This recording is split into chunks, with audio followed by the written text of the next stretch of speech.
Now, while numerous agreements have been signed with China and 8 of its power companies to ramp up South Africa's energy generation, not much detail has been given on them. According to several energy experts and captains of industry, the public has to be made aware of these details in their nitty-gritty form. The electricity minister has signed a joint memorandum of cooperation with 8 Chinese energy companies. A grant of 167 million rand will provide clinics, police stations and other public entities with emergency power equipment, while a 500 million rand grant has been made available as developmental assistance to help the country out of its power woes. The terms and conditions of the grant are unclear. We don't know what our government has signed us up for. We don't know what concessions we have had to make. And it's getting to a point where at some point this is going to have to be either exposed or laid bare for everybody to see, so that we don't find ourselves in a situation where we've either given up land, where we've given up sovereignty, where we've gotten ourselves into a debt spiral that we're not able to get out of. Business too says it needs more transparency.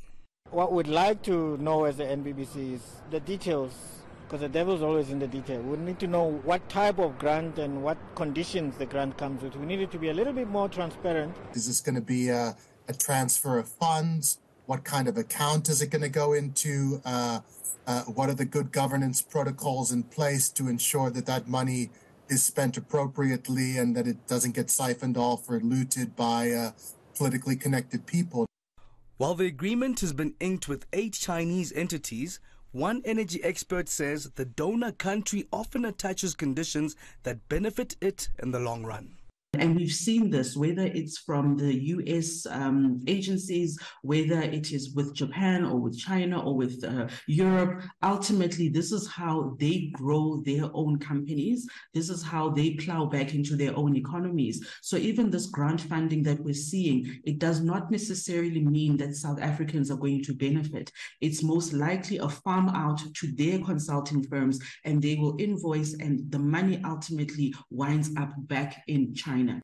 The minister says all will be above board. So the grant has been made available, of course. Now it's conversations with them around the grant. But remember, the grant, it means that it's with you. You must determine what the priorities are. To the extent that they'll want some of their companies to participate is a conversation we'll have.